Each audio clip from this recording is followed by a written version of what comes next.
Entonces la gran pregunta que siempre se hace, ¿estamos pasando por un periodo medieval templado, uno más, que trajo como consecuencia esa revolución industrial?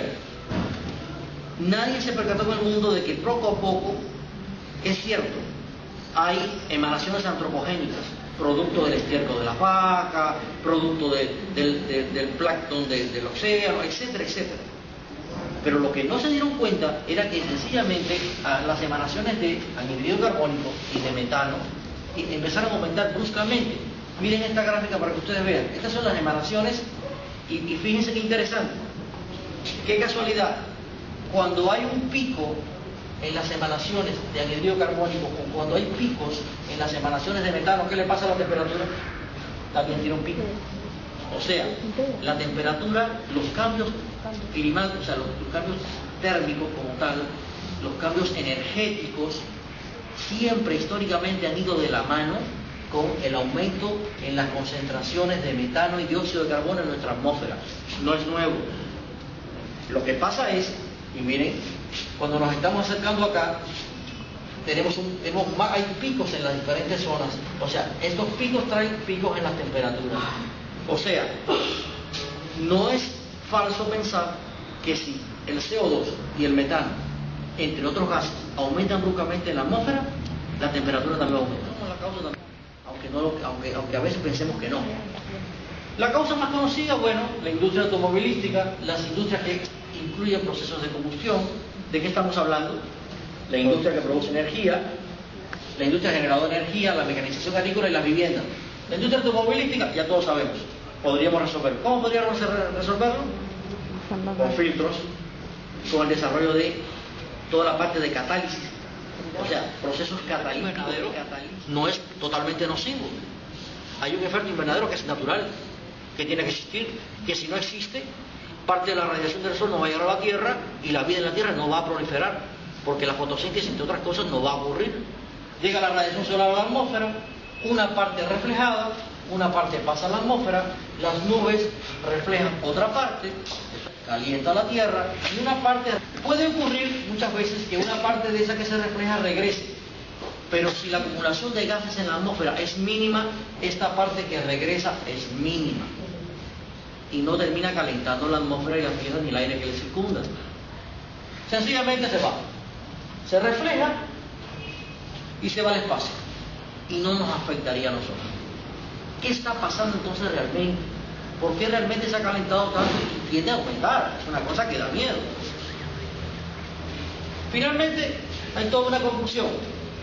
Sencillamente, la Tierra tendría el calor necesario, la temperatura de la Tierra no sería la de ahora.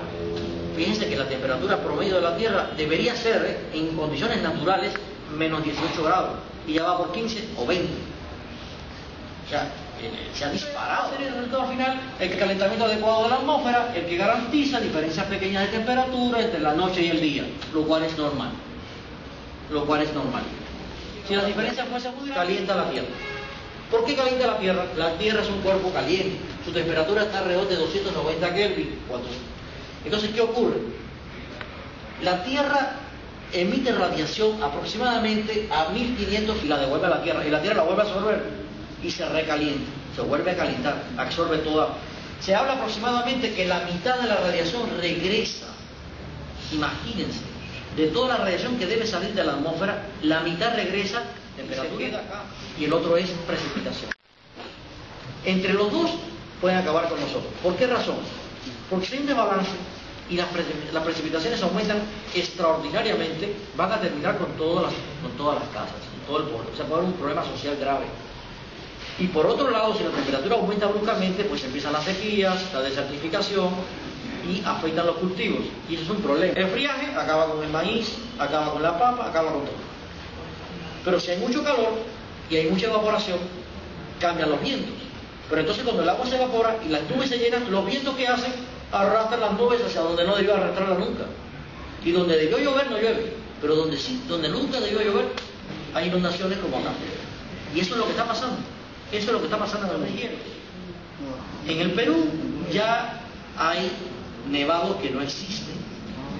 Miren, si nosotros dependiéramos turísticamente de esos nevados, podría ser devastador. Si la temperatura global se incrementa 2 grados, ya se incrementó más de medio grado y va camino de 1 grado. O sea, esto no es para de acá a 10 siglos, no, esto está ahí mismo ya. No puede ocurrir este siglo, de todas maneras. La devastación de los suelos, eso es otro problema.